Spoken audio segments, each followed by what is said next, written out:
Start with one thing, its own free agent acting in the world. That thing is connected to many other things. Simple connections between those things create a network of things. It could be a flock of birds, a school of fish, a cloud of bats, the neurons in your brain, or all of the minds of all the humans. The behavior of these groups as a whole is called emergence. A single bee may be insignificant, but as a colony, bees build hives, make honey, and can chase off humans and even bears. Emergent behavior in a network of things has some common characteristics. First, there is no centralized control. Individuals might have important functions, such as the queen bee, but should the queen die, the colony will replace her. The function remains more important than the individual bee. This brings us to other characteristics, adaptability and novelty. Stephen Hawking once said, "Intelligence is the ability to adapt to change," except that he probably didn't. There doesn't seem to be any evidence that this is a direct quote from him or any of his books. The quote is about intelligence, it sounds intelligent, and Stephen Hawking was very intelligent, so it sounds true, but if there's no evidence for it, we have to adapt to a world where Stephen Hawking didn't tell us that adaptability is intelligence. And just to be clear, that would demonstrate an ability to adapt, not necessarily intelligence. And our ability to exhibit new behavior, in this case not attribute a quote to Stephen Hawking, demonstrates novelty. When an octopus changes its appearance to adapt to its surroundings, it's not doing it because it's intelligent, even though it is. The individual skin cells aren't receiving instructions from a centralized brain. They are all adapting independently to what is next to them. And if the same octopus comes back to the same spot a different day, the cells would again adapt, but not necessarily in the exact way they did before. That's novelty. Now we can talk about chaos and nonlinearity. The easiest way to explain it is unpredictability. Typical examples are weather, the stock market, or the path and shape of a flock of birds. This doesn't mean it's impossible to expect the unexpected. Individual birds and fish, for example, follow 3 basic rules. Don't bump into your neighbor, stay close to your neighbor, move toward the center of the group.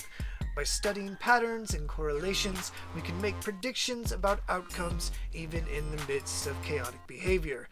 It does mean making predictions is very difficult, and the odds of success are limited. Also, the further out your prediction is, the less likely you will be correct. The popular example of this is the butterfly effect. It asks the question, does the flap of a butterfly's wings in Brazil set off a tornado in Texas? The point isn't that this does happen, and we should all be very worried about the butterfly population. The point is to illustrate how even small events, especially when repeated by multiple agents over many years, can modify the sequence of or lead to events that are vastly more powerful and consequential. And it really shows how we need to expand our thinking when faced with unpredictability. All of these things together make up a general description of a complex system, like mixing up a bunch of ingredients. The more ingredients you add, the more complexity. If you're crafty and learn how to cook and for how much time and what temperature, you can make something delicious, or terrible and burnt and dry. It can go either way. Why is there injustice in the world? Because we have to cause justice to be in the world. Why do bad things happen to good people? Because good things don't have to happen to good people, and bad things happen to everyone. That's always been the way it is. And what better example of a complex system than the Earth itself? The concentration of CO2 in the atmosphere in 1860 was 278 parts per million. Today it averages 410 parts per million or above. That's just CO2 and only in the atmosphere. So for almost 160 years, atmospheric CO2 has increased on average by about 0.83 parts per million every year. This is the flapping butterfly wings, except it can be measured and the consequences can be seen. We all have to understand more the complexity of nature, and that ecosystems and human societies and economics are interconnected. Our long-term well-being depends on it, and rather than being fearful of or overwhelmed by or flat out rejecting how interconnected we are with everything, we should celebrate it. We should be in awe of the infinite complexity of nature, the fractal mathematics of the universe, things like landscapes, waterfalls, the Milky Way, an excited puppy or sleeping baby. Of course, Entropy tells us that energy is always spreading out, eventually to the point that the sun and even the universe will become essentially inactive, dying what is called the heat death. But this won't happen for trillions of lifetimes, giving us and future versions of ourselves many more opportunities to defeat nihilism and fatalism in favor of an endless existential crisis. And with that, we have come to the end of Reality 101. I leave you from his last public speech, the closing statement of Christopher Hitchens. In the meantime, we have the same job we always had, to say as thinking people and as humans that there are no final solutions. There is no absolute truth. There is no supreme leader. There is no totalitarian solution that says that if you will just give up your freedom of inquiry, if you will just give up, if you will simply abandon your critical faculties, a world of idiotic bliss can be yours. And we have to begin by repudiating all such claims. Grand rabbis, chief ayatollahs, infallible popes, the peddlers of surrogate and mutant quasi-political religion and worship. The dear leader, the great leader, we have no need of any of this.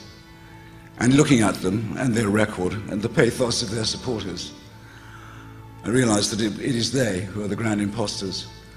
And my own imposture this evening was mild by comparison. Thank you very much.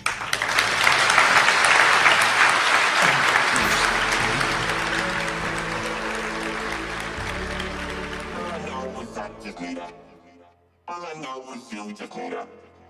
All I know is we just need her. All I know is you just need her.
Running back. Because I'm awfully deceiving. I always say I'm fine, but that's not the true meaning. The walls are caving in and it leaves me with feelings, but the only one that matters is I won't be defeated. They'll keep talking, pray that I lost it. I keep it cool, my attitude stay frosted, and I'm intending to bring a revolution. There far too many problems, but far few solutions. So let's march towards the hills. Let's march with the dreams to be fulfilled. The bed is letting, I'm making them sign a bill. Letting out a future is hard to me still. And all I know is I just need her. All I know is you just need her. All I know is we just need her. All I know is you just need her.